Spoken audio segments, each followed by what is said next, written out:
We are now live and have 0 viewers. Woo! Yay! Good morning, Martina! Sunday, Sunday, Sunday. Nothing ever happens on Sunday.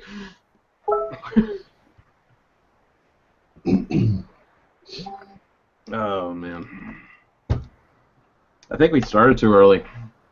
Everyone was anticipating. Us being late. Yeah. We can start without him.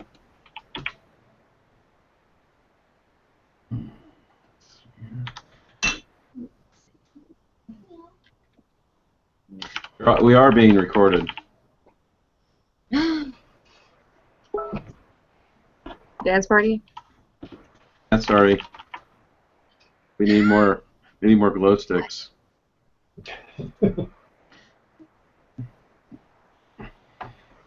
This is a dance I call two dogs fighting each other.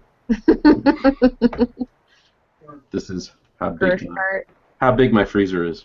I actually think I can lay hands on glow sticks. Just give me a second. Wait, no. What? No glow sticks? We're getting way too off kilter. But nobody's here. I know. Now we have 3 viewers now. We do? Yay! Hello, viewers! Yay! I don't know how you tell people are here or not. Me neither. There's a little thing that says viewers on the bottom right of my screen. I don't know if it's on your screen. I don't think so. Before we start, though, there's a writer I need to recommend to all of you, but Sadie in particular because you'd really like her, called Anna Kavan.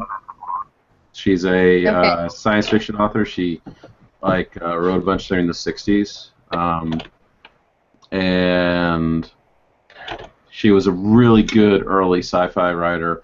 And she wrote one really good apocalyptic sort of surreal novel called Ice, which is about the world slowly freezing over. Yeah. So she's kind of a sad story. Her big success was post-mortem because it turned out she was a heroin addict and she died in 1968. And 3 weeks before she got she received the letter that her novel Ice was accepted by Doubleday. Yeah, but it's a really great book. It's very surreal and artistic, but it's it's one of those unknown little classics. I'll have to look that up. Yeah. Okay, then we got 6 viewers. So let's get started.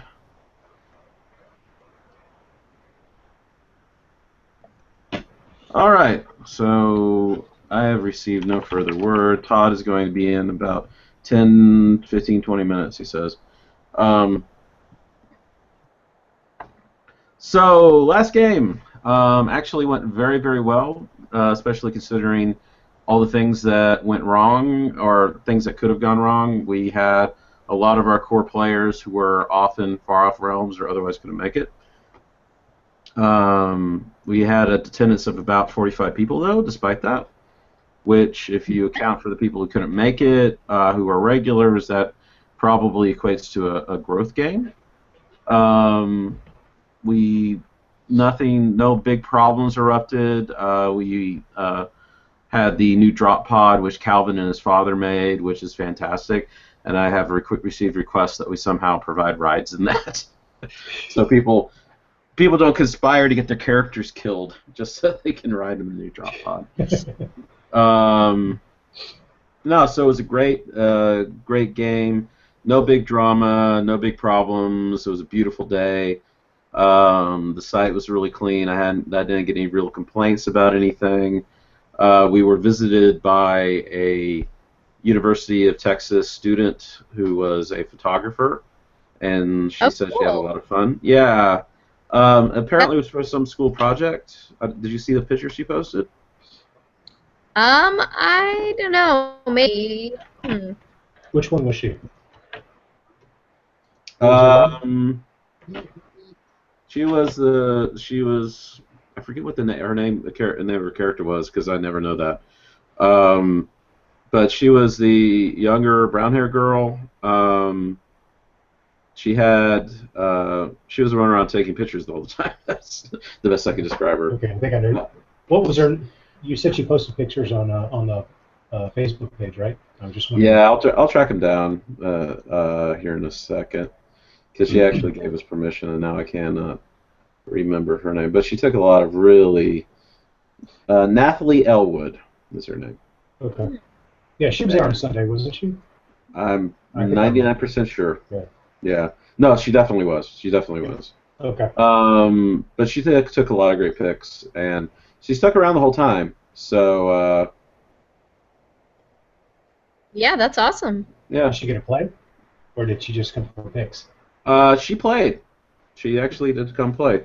Hopefully she'll did come she back again. Come back though. That's the question. Yeah, that's. Dude, if I could answer that question, Yeah. that B-back bus, man, it loses a tire a lot.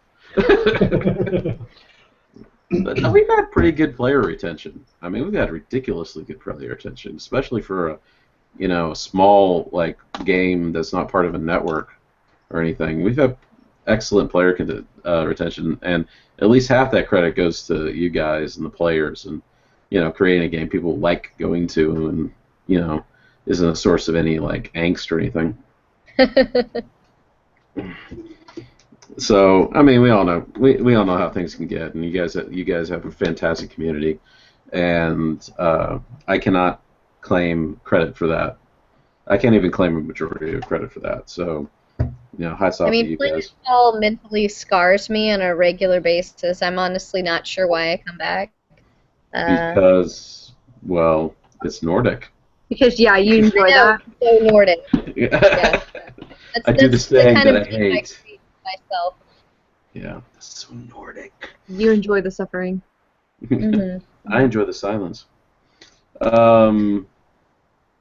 So we had really good attendance. I've been late getting the questionnaire out, mainly because I've been busy ripping apart the software and redoing it to solve some problems and make it easier to expand.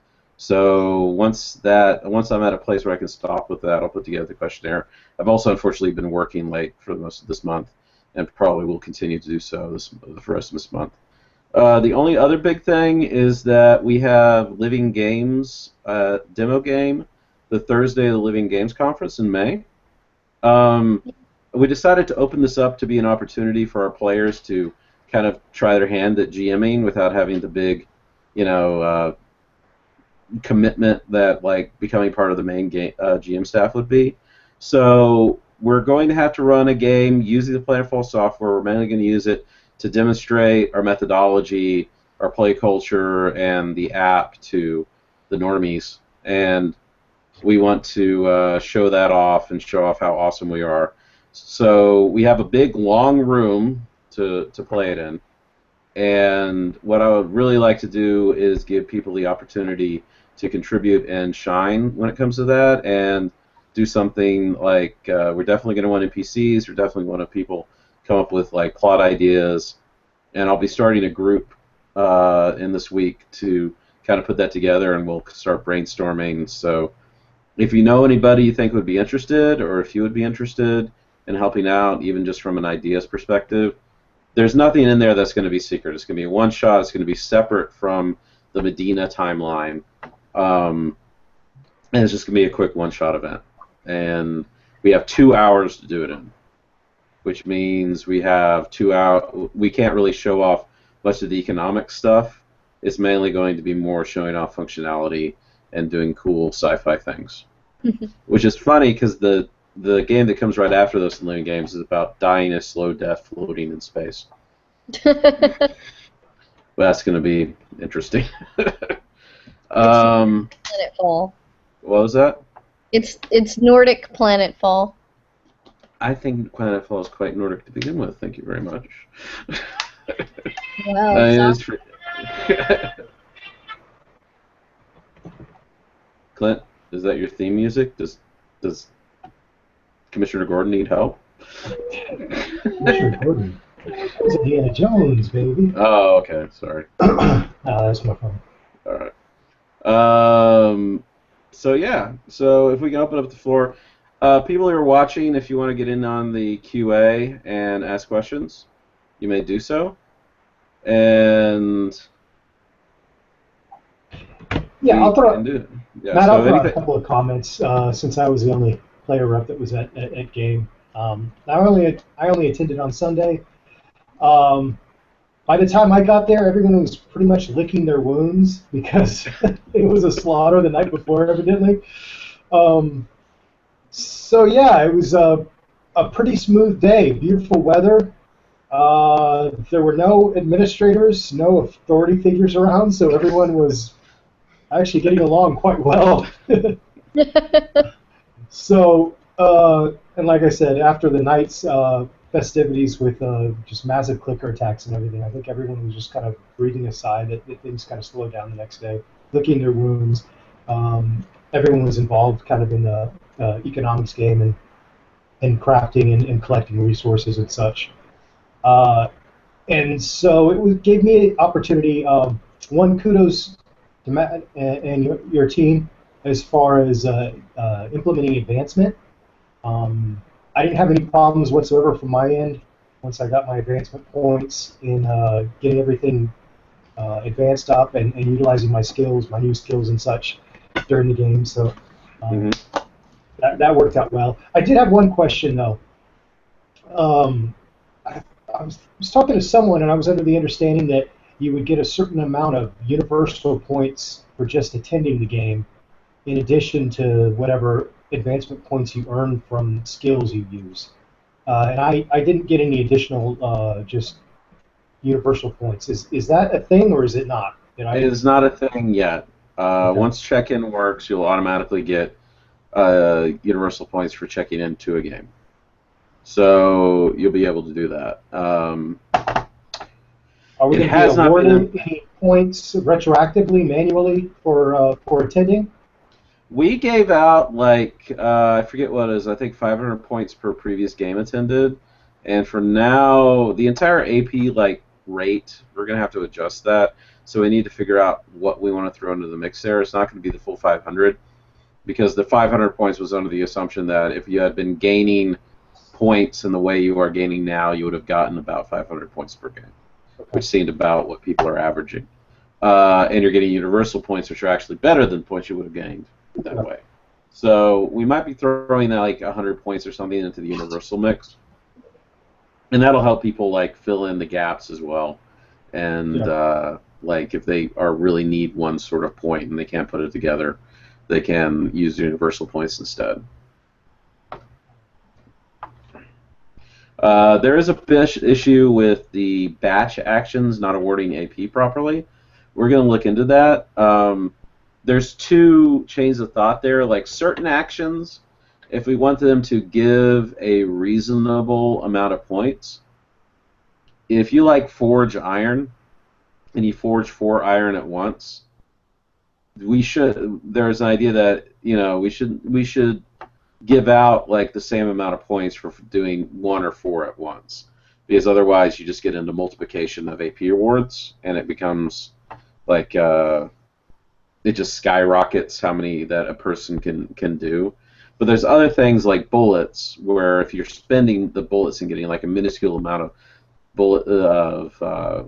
of AP for spending bullets, which is how we gauge combat, is that you fire rounds, and that's how you get the combat firearms AP.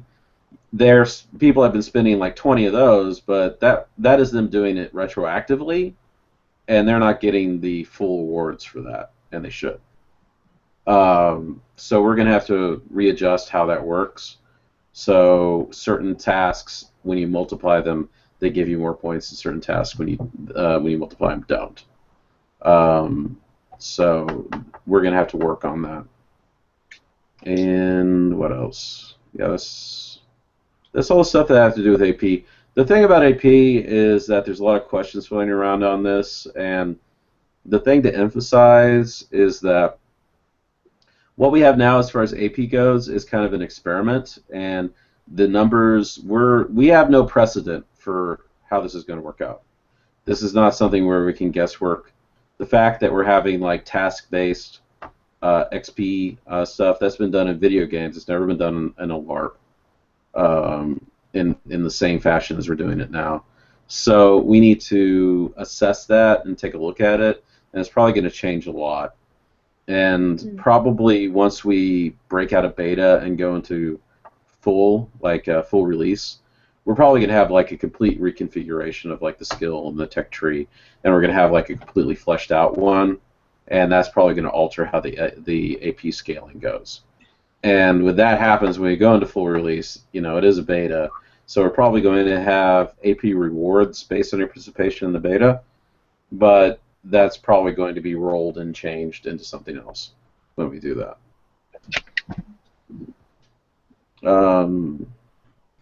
So any other questions or comments or issues? I wasn't there, so Yeah, muted. Clint, you're muted. Yeah, I am muted. Yeah, okay. Someone else, Sadie, you had something. I'll go after you. Oh, I was just saying I wasn't there, so I really don't have a lot to say. I heard some feedback that the new Triad deal was good. That was creating some good RP as well as some opportunities for people to kind of do their own thing, which I think is pretty cool. But really, again, I wasn't there. I missed Planetfall, and it broke my heart. So, Shame. Hey, Shame. don't do that. Shame. The only I was feedback I really heard was from Mike, and he was talking about the giant guns that were in game now. Yeah, they gave the biggest gun to the littlest person, and it was glorious. I cannot remember her real name, to be honest with you. I know her name. Layla? Was that it, her name? Layla? Layla I always remember her as Little Bear from DR, so... Layla Lopez. Oh, Layla, yeah. I saw the pictures of her giant gun. That was really cool. Oh, quick reminder for the people, there should be a little QA tab on the left for if you're watching, and you can put questions in the QA tab. All right. So Matt, I was going to ask, what do you see yourself focusing on between now and the May game as far as development? I need to rip apart a big section of the back end and give it basically the same treatment the app did. Like this part that the GMs use, that needs to be ripped apart and simplified, and that'll probably coincide with a new face being put on the website. And once that is ready, we'll do that. And probably the new website stuff will come in first. Hopefully that will make things like... Part of the reason we're doing that is one of the reasons why the overgame and the community stuff has been so problematic, is that we're basically swimming against the admin is literally the oldest code for the game that exists, and it has not changed at all. And there's a lot of just clunkiness to it. It's gotten hard to use. It's gotten parts of it are nice looking, but it's just gotten difficult to use and implement, and it's something that we're fighting with more than it's helping us. So we're going to turn around, and I'm going to rip that apart, in the process of ripping that apart and redesigning it. Then I'm going to redesign the front page, make it more mobile friendly, because it has a whole bunch of quirks with it. So rip that down, rebuild it, make it a little bit more complete, probably add some new sections to it for like pictures, make it a little bit more approachable. I might lean on somebody, maybe one of you guys, to do like a FAQ section for it. That would be fantastic. And we can tear that down. And once we rebuild that, then we can definitely start hitting some other things a lot harder. And it will be a lot easier to implement some new stuff. This might require some shifting around of people's inventories, and because we'd probably change how we handle inventory items to make it so that we can have a little bit more flexibility for that. Because one of the things we have now is we have the world objects, like the mineral deposits and the water pump and all that kind of stuff, and the items are completely separate things in the system. What I want them to do, instead of what I want to have them work, is implement what's called a entity template pattern, which is everything is a world object, but certain things are marked that you can carry them, or that you can wear them, or that they're personal equipment, or something of that nature. Or maybe there's a world object which is a cybernetic limb. That means that actually you can never get rid of it, but it affects your character. That'll make the system more versatile, which means it will make it be easier to implement new fun stuff. So it makes stuff like, if we want to start doing the downtime game, it also makes it so that maybe communities can own things. The real thing I want to move towards is, we put out a bunch of QR codes, and obviously there's some QR codes that we're never going to get rid of, like the ones for the naturally occurring stuff, the plants, that sort of thing. What I want to have it be able to do, though, is you can have world objects in your inventory that your character owns, or that your community owns. And when that's true, you can go through and you can you're expected to provide phys reps for those. And based on how good the phys rep is, you can have your communities or your hydroponic garden or forage. And the better the phys rep for it, the better it works. You get like a little bonus for, you know. And the idea that the design is going for that is that, like, if you made a reasonable attempt to make this item like worthwhile looking, it would be like, you know, a level 1 boost to that item. If you did something that's really impressive and it looks right, it's a level 2. If you have literally a screen quality thing, like a level 3 one, you know, this will be like exponential jumps. Level 3 one would be like a forge that actually like lights up, make noises, and makes smoke, right? That would be like a level 3 forge. But the thing is that we put the impetus on the players, where we empower you guys to improve the game environment and give you bonuses for doing so, right? And that would probably be the best way of doing this at this point. So that's where we want to head to. We also wanted to have that you can have groups just own things as themselves, and they have control over them, and they can improve them or make new versions of them. Or if, like, the neo-primitives want to go and build something of their own, that would be great. And they could you know, build their own, like, rest building and stuff. That'll also open it up to stuff like player-owned, not necessarily businesses, but things. Like if someone wanted to open up a tavern or a club or something like that, a bar in town, you could have it so that you could have slowly improve the quality of it, so that, yeah, there's rest areas around town, and we might have like a generic rest action that you can do anywhere. But if you go to, you know, Layla's bar and you do that, and it's like an improved building that has like music and like, you know, drinks and stuff like that there, and that's like become a location that a player is maintaining, that becomes a better place to be. And that allows the player to kind of create part of the world for themselves, which I think is and that's just one example of what you can do with that sort of thing. All right, to piggyback on that, because I've actually thought about doing a lot of what you just stated, and even have construction. So the construction skill, I think I may have mentioned something to you at game last time. I would love to be able to, during Planetfall, go and build something and be able to log into construction and get experiences on sitting there in-game building something in character. Do you see that ever happening anytime soon? Absolutely. I think that's going to happen. Soon, it means how you want to define soon.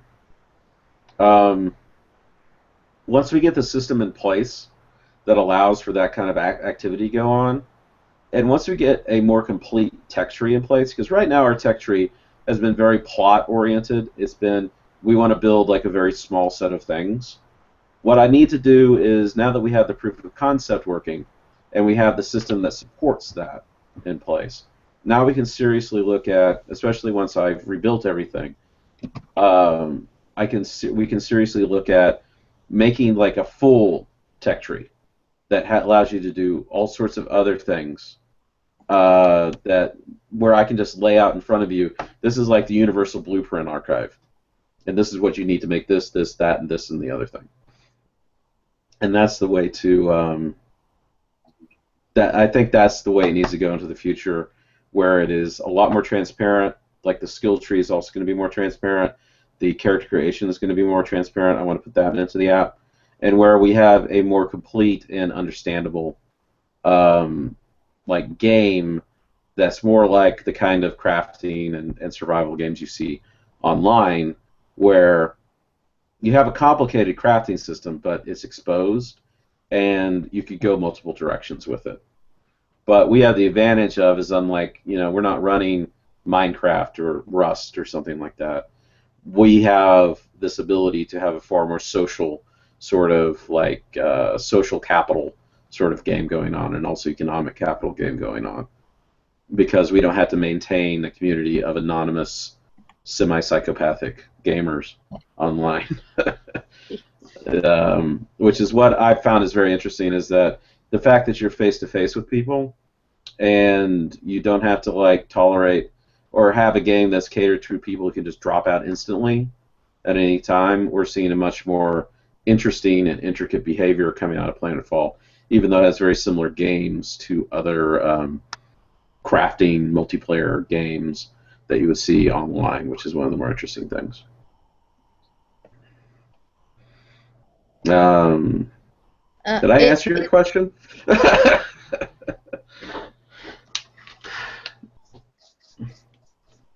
It looks like we have some questions in the Q&A. Should we do that, or do we need to wait for Todd, or?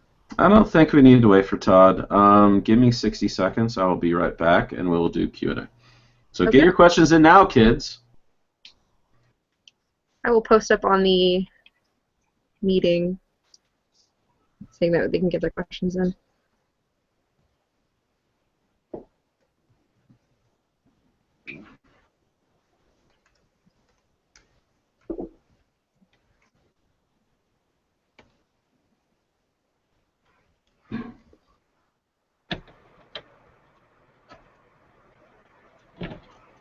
All right, Emily, here's your chance to do the dance break.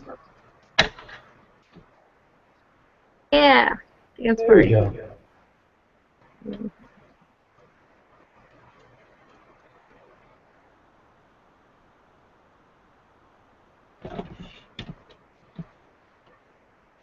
You're going to have to become friendly with us neoprims if you want to join the rave.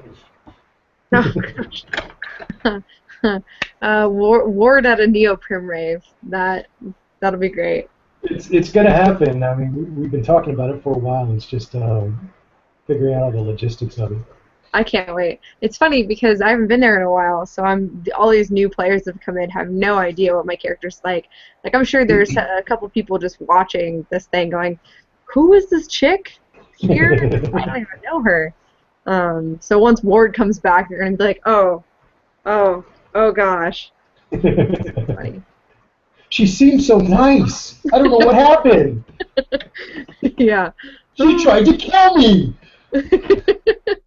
Yeah. Are you talking about Sadie trying to kill you? You have to watch her. No. The Yeah. elusive Emily. It's always a Listen, sweet my one. character's very different than who I am. If Drea wanted to kill somebody, she wouldn't try. It would just happen.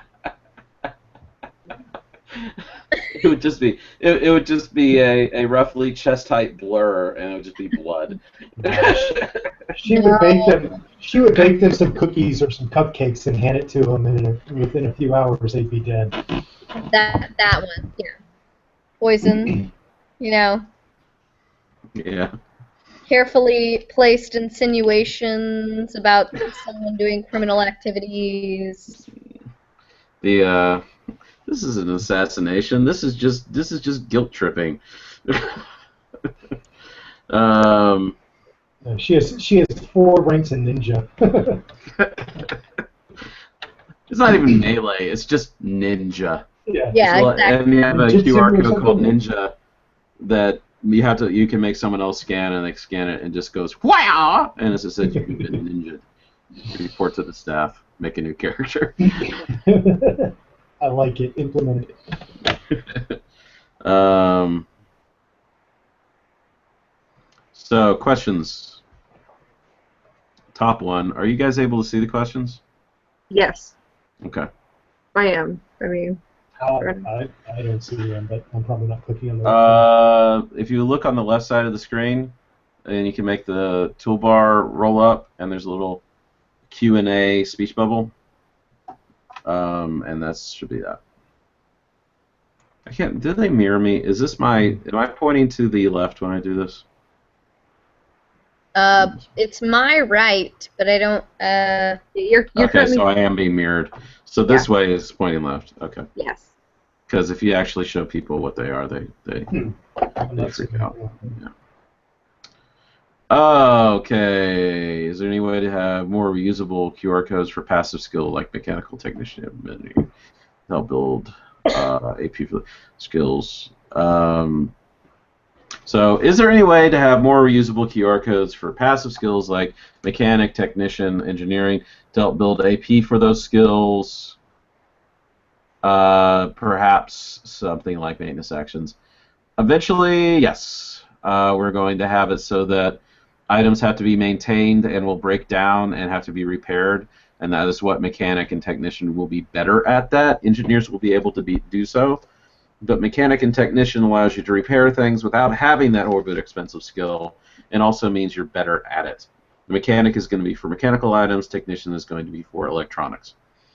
As far as engineering goes, once we get like an open tech tree, engineering shouldn't need any help building AP. You just have to make stuff within your particular wheelhouse. So that's maintenance is going to. So maintenance is going to be a thing when the full tech tree and the like degeneration system and stuff will happen. Which should make the economy more vibrant because once you have something, you have to like keep it in good repair, which might require its own like level of resources. Like guns require oil. They really do. Truth. Except for the AK-47. That apparently you can just oil with the blood of your enemies. So any feedback from you guys on that particular question? I think that's a great idea, just having recurring maintenance actions so that way for some odd reason, if we have like a slow portion of the day where we're not being hit by clicker attacks so that we don't need to be in the mines for some reason, or mining things and at the forge getting things, then that'll give us something to do, and I think that's a really cool thing to do. It'll give people something they can contribute. It's hopefully something that a lot of different players could get involved in, including new people, maybe not just the super specialized kind of expert types. I think maintenance is one of those things that it's a lot easier to do than building. I mean, I can maintain a gun, I can't make one. Yeah, especially since like giving that example, like maintaining a gun, that shows you right there. You can use like a maintenance action across the board for a whole bunch of different types of things. Whether that's like maintaining the water pump, like just cleaning off like the dirty sludge or watermarks that get on it, or like maintaining a gun with oil. So I think that that action can be spread across a couple different things, so that we're hitting a bunch of different types of people and not just specifics. Yeah, I mean, I think one of the key tenets of the Planetfall design is that everybody is useful, no matter what. It doesn't. So everyone is at least an extra pair of hands, and there's always too much for just a small group of people to do. And the more people you have helping, the better things are. So it's more like, say, a real-world economy in that regard, where if you can exploit the skills of more people, you do better. As far as one thing I forgot to mention is that we now have a special app for objects, which is going forward, we're going to be able to take a tablet and instead of making it a character, we make it an object. Specifically, right now we're limiting it to containers. But we'll be able to take a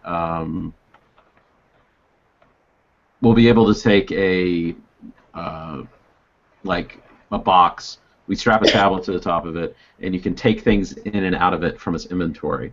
We currently have that working. Eventually, we're going to have it to where you take a phone. What? Mallory can hear what you were saying, and she's very, very excited about this. Oh, damn it. Todd, you're Indiana Jones apparently. It's Todd, great. can you hear us? Todd? Todd? Todd? Let's say bad things about him. All right.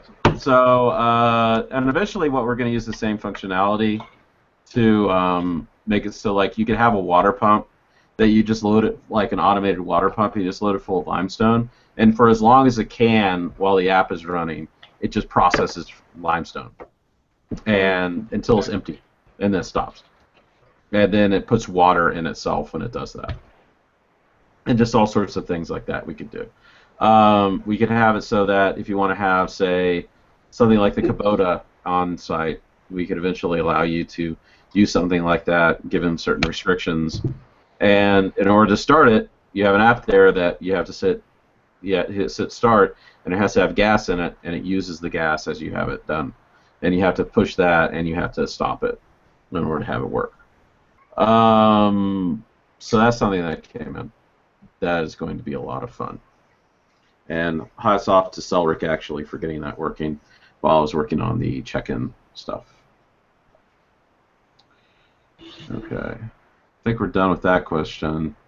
Mhm. Any word on melee skills? There's not going to ever be any specific melee skills because we're never going to have melee weapons other than the current 2 to 3 foot ones. Because we're a sci-fi game and we don't have a way of adjusting for the disparities between FOFR melee weapons and Nerf guns compared to what the disparity should be between a real gun and a real knife or a real crowbar. So since we want to have it be guns are the king of the battlefield for a reason, and there's a reason why swordsmen kind of go out of style, especially once you have semi-automatic weapons. So rather than like allow broadswords on the field and try to account for the various problems with them, or shields, we're just going to say 2 to 3. What melee weapons are around represent someone grabbing a piece of rebar or a pipe and just clubbing somebody with it, right? But we're not going to allow shields or like broadswords or anything like that, just to keep the right feel. Also, I've always thought it looked kind of silly in pictures when someone said they had a science fiction game and you see people walking around with like halberds and crap. That never sat right with me. Maybe that would work in Shadowrun or Cyberpunk, because katanas are a thing, but I don't think it would really fit the feel of Planetfall. What about lightsabers? I mean, Hard sci-fi. Light doesn't do that. Light doesn't do any of the things. What are blasters even made out of? They move slower than bullets. Mm-hmm. No wonder you can't hit anything. You're firing like literally firing machine guns would be faster. God damn. Anyways. You just dodge it. Out of the way. okay. Can the new containers be locked so only certain people can get into them? They will be. You will be able to buy. Initially, there's just the open containers. Now, eventually, we're going to build out the app so that when you sync it with a world object that you own, you're going to be able to go in and say, okay, this is like a secured container and it has this level of security, and it will have like a key code or whatever that you can set for it. And then people can get into it with a key code, or there's people who have like the intrusion skill would be able to basically play a mini game, and if they have access to it long enough, they can get into it. But that means but they certainly have a roadblock there, so they can't just sneak in and really quickly go through things. So it's more like I said, it's more like real life, where if you want to keep something secure, you have to have someone guard it. Would the investigation skill play into that as well? The investigation skill has actually been implemented. We now have the ability to have it so that you can search somebody, and you might be able to tell who accessed something as well. We don't know how we're going to make that particular part work, but currently you can actually search somebody and see what they have on them, and their stashing skill can counter some of that. Cool.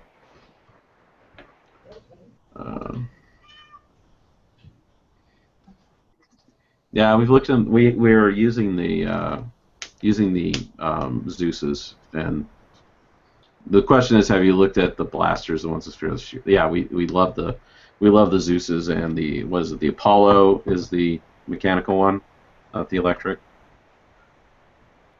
Yeah, they work great. They completely like change the nature of the game. Let's see here.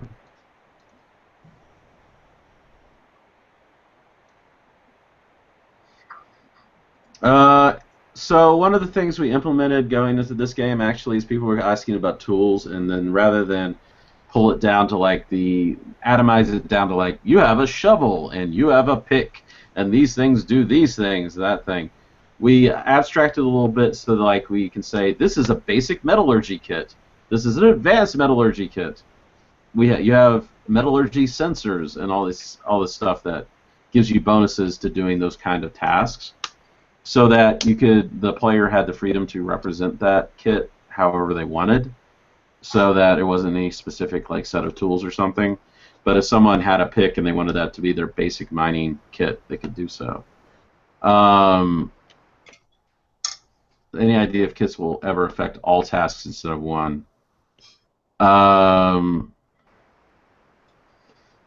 Really, that just gets down to us sitting there and planning out the effect of all these different things and doing the game design work and setting things up. Currently, the kits can do anything we tell them to along those lines. It's just a matter of doing the design work. And one of the things we run into is that designing the capability and then designing the actual implementation, we often have to do that. Hi, Michelle. Hi. Hi, Michelle. And by the way, I'm going to assist if someone starts to say tavern. It's called a bar. It's called a bar, okay? It's not the feast hall, it's the commissary, and it's not a tavern, it's a bar. All right? I'll even tolerate pub, but not tavern. The Triad Pub. I like pubs, bars, good stuff. Yeah. No, it should be the Tatanka and Clicker. The Tatanka and Clicker. The Tatanka tits. That should be it.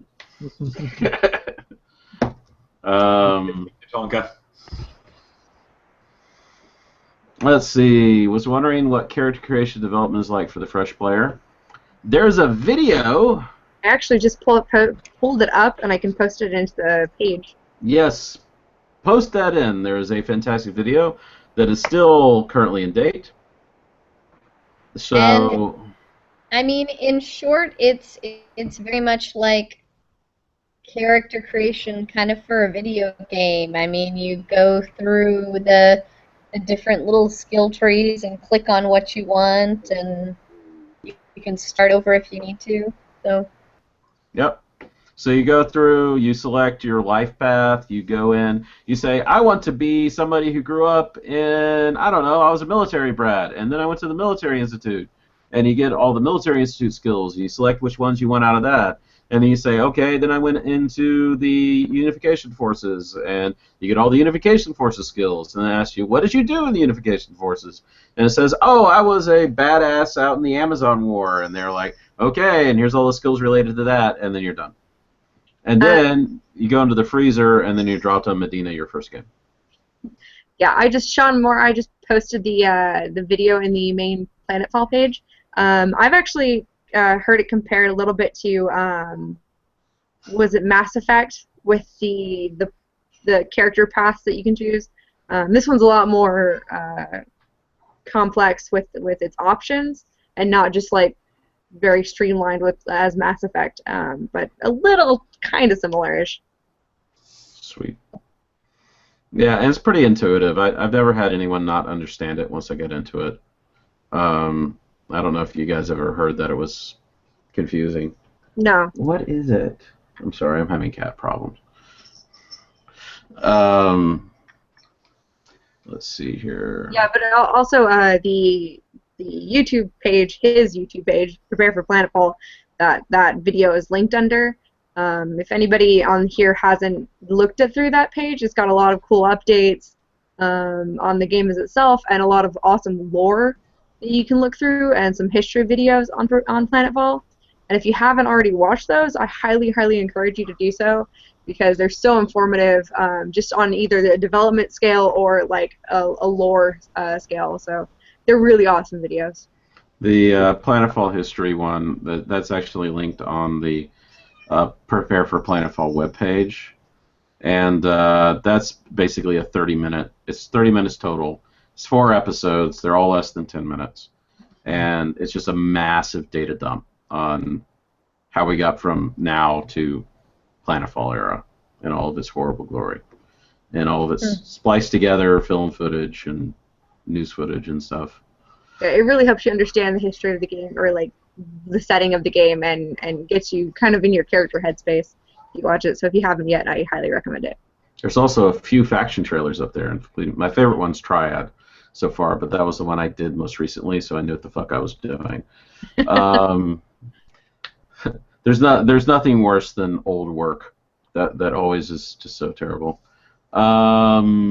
Development, as far as development works, is that once you have created your character and you're on the game, depending on what tasks you do, you get what are called advancement points. Advancement points are flavored in very particular ways. Like, let's say to get Firearms 2, it says like half your points have to be combat points. And so when you do tasks related to combat, you get combat points. So half of the points that you spend to get that have to be combat-related points. And then you go into the system once you have all those AP, and you buy the skill and it's added to your character. All right. James, the Q&A is not a chat room. Also, do as I say, not as I do. I wandered into the swamp in the middle of a clicker attack. You know why? Because I'm a drow. They know that I'm metal, and they do not like me. How goes the overworld map side of things? If it's far off still, is there plans to make the skills that mainly act with that more relevant until it is? Our general hope is to not do work that we have to then discard, because the problem is time, and we want to not put hacks in place as little as possible. So that's just going to have to do patience. Once I tear up the back end, everything about the overworld should become easier. I basically got fed up with it, trying to get the overworld stuff to work properly. Also, we're probably going to do communities first, just because we don't have to deal with space and turns and time, and that will make other skills more relevant. So we should. It's coming. Once we finally have the system where we need it to be, it is definitely coming. It's under development. Yeah, but how long until we go from being Blizzard to being Valve? Dun dun dun. Yeah. We are in early access. Overworld map confirmed. Yeah, I mean, we do as a point of pride try to roll out at least a few new features every single game, so people can watch progress happen. So it's not just the perpetual beta; it's that the game is becoming more and more fleshed out every single time, and there's more things happening. So next up. What should a new player expect day one of Planetfall? I'm actually going to let you guys answer that question. Creepy drop pods, strange messages. When you enter Planetfall, you're going to be in a drop pod. You have been cryogenically frozen for what, 10 years? 5. 5 years, sorry. And you'll be dropped on Medina, and various adventures will happen from there. I guess no spoilers. There's some alien life that you may have to fight and or research, or maybe both. You will probably be welcomed by the larger community and put to work on some kind of task. Pumping water. Hydration engineer. Hydration engineer, yeah. I would say logistically, if you are a new player, if you don't already know, make sure you have like a tote or a crate of some sort that has all your like your character's gear, any like kits or fizz reps and that kind of stuff. If you have a weapon, it's got to be in there for in-game plot reasons. And essentially your character is going to be expecting to be dropped at the exact right moment with all of his materials in a perfect civilization setting, and you're not getting that. So little shell shocked, I'm sure. Something has gone wrong. Yeah. And you can camp on site. You don't have to, but you can. And you don't have to try and fit your tent and your camping gear into the drop pod. I figure tents are kind of considered out of character. It's just assumed that all the tents go into hammer space, and you can pull an 8-foot tent out of a 4-foot drop pod, and no one questions it. Your Dropbox has a futuristic tent that folds up to this big. It has futuristic materials, and it has a Jetsons tent. Are you really? That's okay. I'll go with that. And is it one of those that you just go whoop, and they all? Yeah, exactly. Yeah, there you go. Right. You really just got to make sure any item that has like a mechanical effect in the game, like a gun, or your mechanics kit, or your metallurgy kit that we mentioned earlier, that kind of stuff has to be in there. Or like for me, like my armor. Or respirator thingies. Yeah. Yeah. Any of those kind of things need to be in the kit. If you want to throw in your socks and your lunch in there too, by all means, have some fun with it. Yeah, you should totally put all your clothes in your Dropbox. Speaking of socks, you should definitely bring an extra pair of shoes, wear closed-toed shoes, One. extra pair of socks, sunscreen, hat, even when it's cold. Yes. Those things are all useful. Yeah, it is frequently muddy at the game site. If it's raining, Very frequently. there will be mud. Always muddy. So like a good pair of boots, definitely extra socks. Most LARPs, I always recommend extra socks. Yeah, the one thing that doesn't go in your drop pod is your phone, and that's the most important thing. You need an Android device.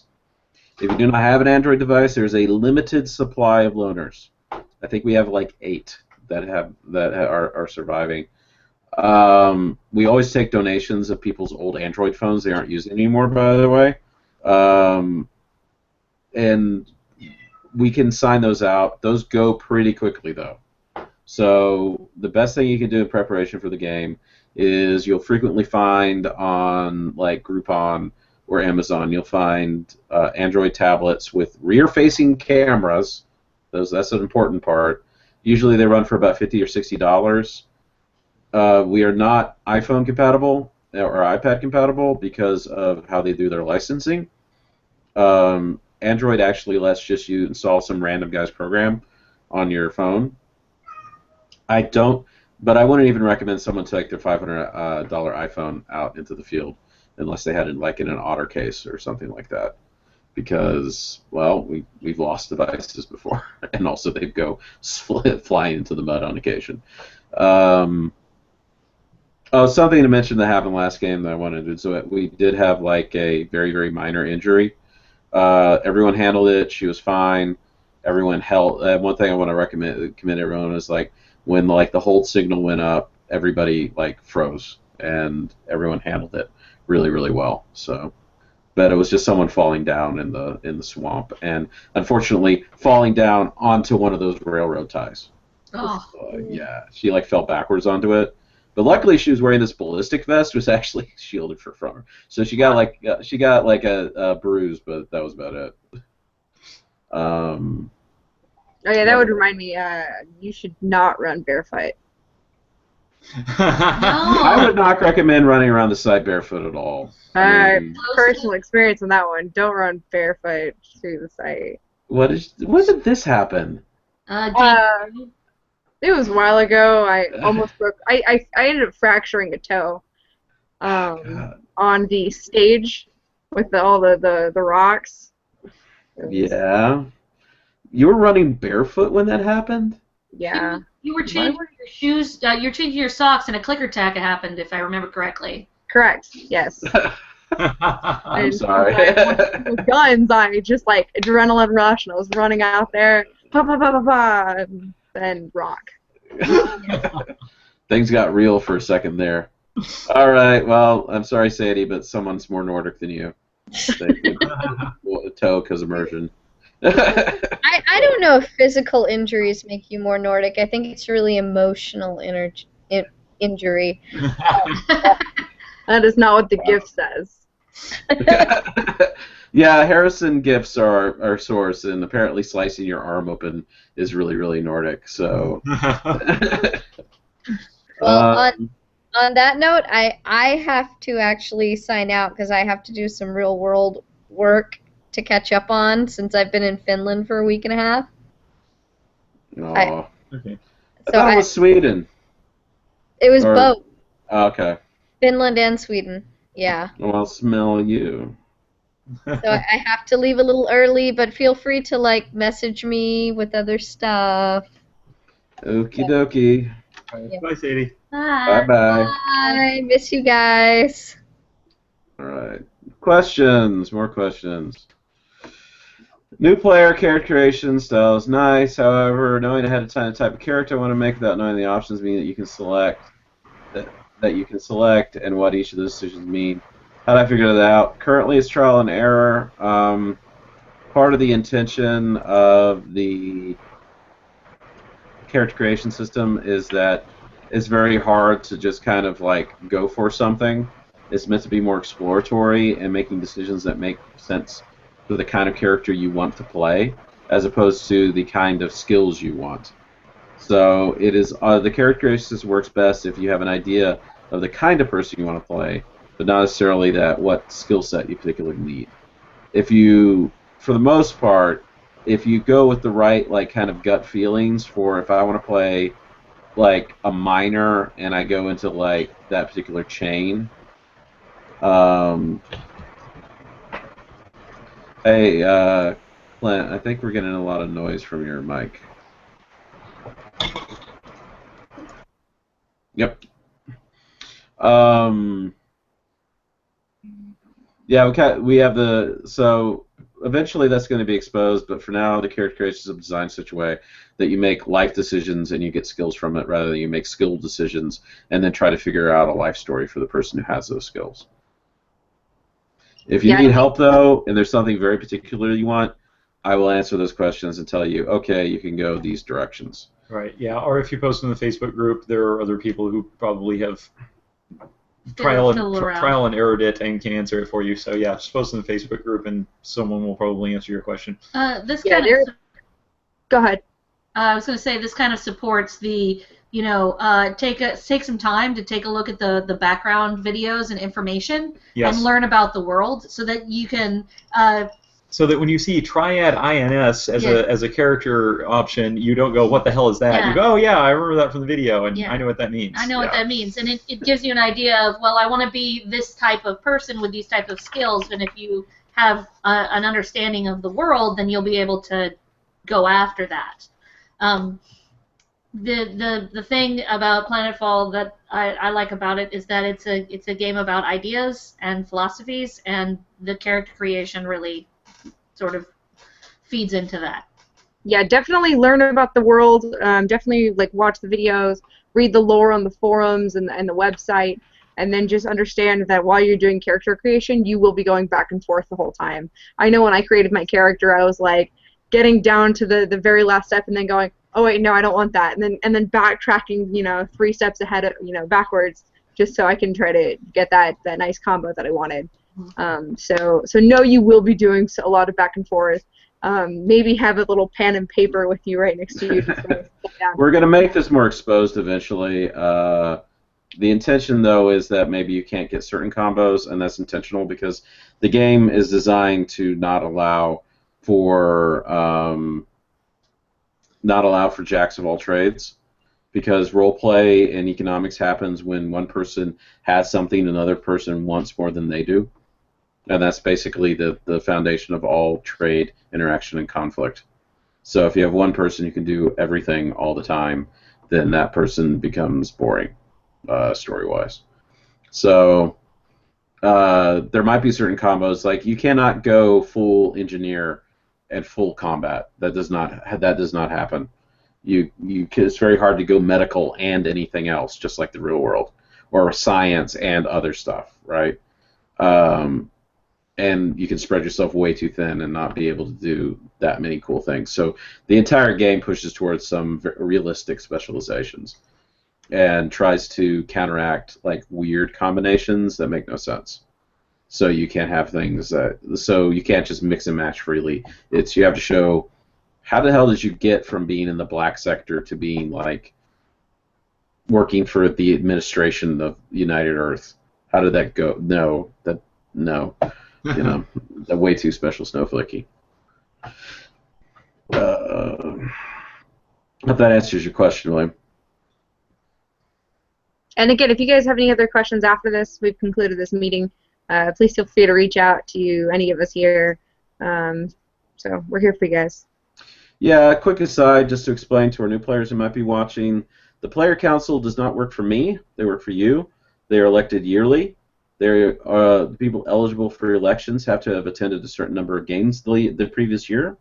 They are elected. If you want to read, there's the governance document that's on the bulletin board on the website, and you're able to read about the election process. Basically, you pick your first, second, and third choice so that the candidate everybody most wants gets into the race. So that's really the best way. That's the best way of surmising it. So the Player Council has like various powers in regards to like positioning the staff.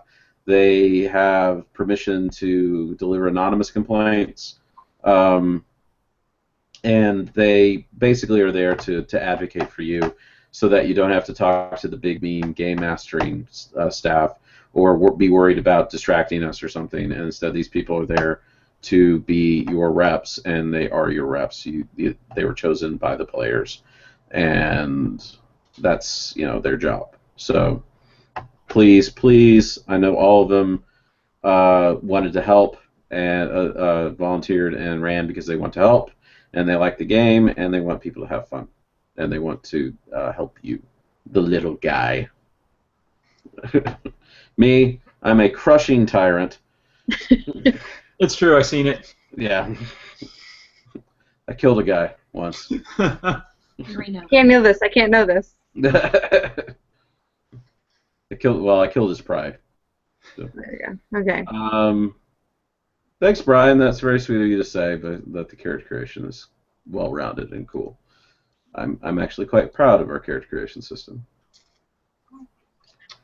How do I enter any future council meetings? I'm new with Google+. You've entered into it right now. The only people on player council meetings as talking heads are the actual player council and the game mastering staff.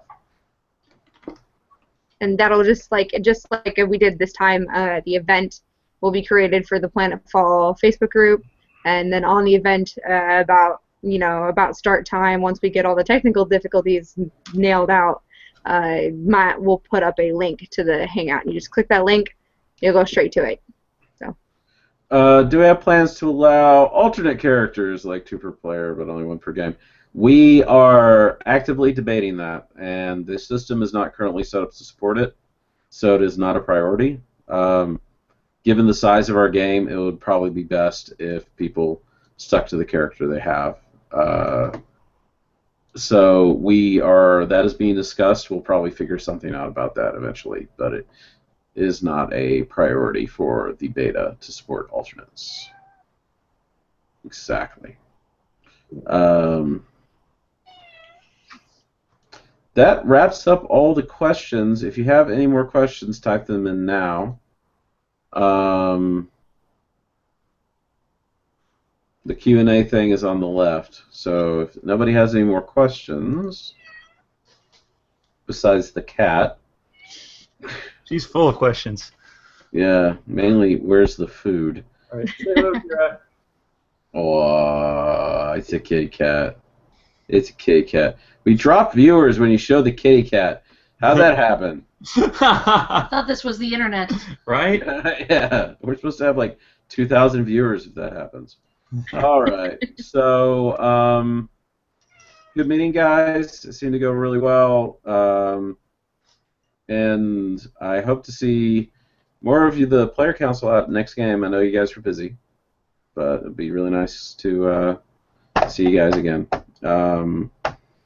And the next game is May, I want to say 6th, but May 7th and 8th is going to be the next game. It's going to be a beautiful day in May, and they're adding even more stuff to the bayou. There's now a big courtyard over on the left side of town. I think, Emily, you haven't even seen the new commissary yet. No, I'm so excited to see all the new buildings and everything. Fenced in. Yeah, that really worked out for you. Actually, didn't do too bad. Yeah. Didn't do too bad. As long as people don't leave it. Until the game is fully developed and start expanding to other states, would you be able to expand beyond Austin?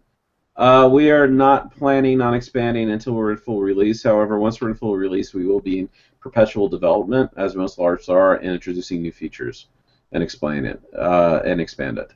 So, if we're going to be considering expanding elsewhere, probably be somewhere very close by initially, and we'll figure out how we want to do that and what the structure will be.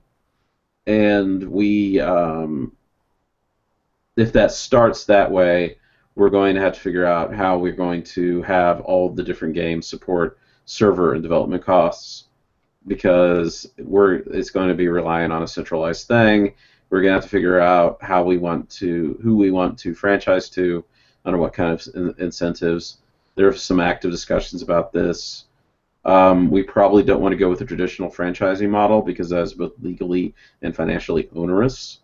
We probably want to go with some more kind of distributed software as a service model, which is one of those things where I know how many players you have, and I know how many were at your event. So I'm going to take this cut of your ticket sales based on that, or something of that nature. But that's way on the horizon. I'd love to have 4 or 5 different Planetfall games going on. I would love to have it so you can travel. I'd love to have that kind of stuff going on, but it's not going to be ready until it's ready.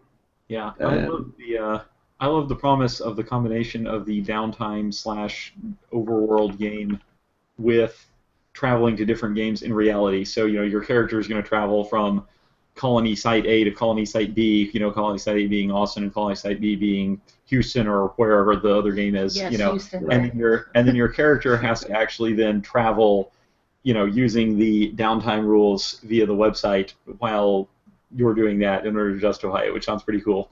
You can have random events while you're traveling and cool stuff like that. So that it's not just, oh hey, I'm here now, you guys. You actually get to have stuff happen to your character as part of the traveling. So it's actually part of the game.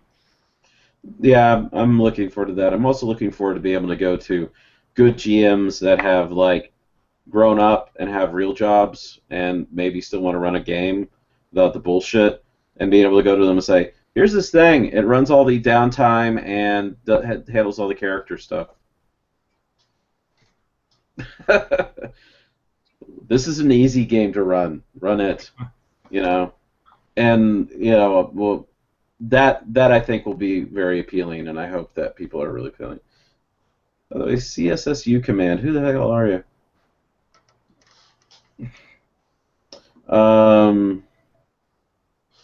So that's the last question. And not a question, but yes, the Cypunks have been doing a fantastic job and have been working their ass off. And a shout out to everybody who has come out and helped, especially, I know Matt's done it, I know Rachel's done it, I know probably a whole bunch of people haven't done it. I know Joe's done it. People have come out and helped, and Michelle and everybody. So it's been fantastic. And the Cypunks also are responsible for the new clicker costumes, which look so good, and they look really, really good. So I guess that's it. Unless anyone has any other questions. Anyone? Bueller. Bueller.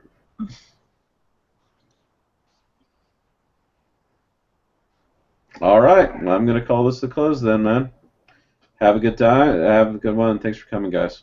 Bye, everybody. Bye. Bye. Bye.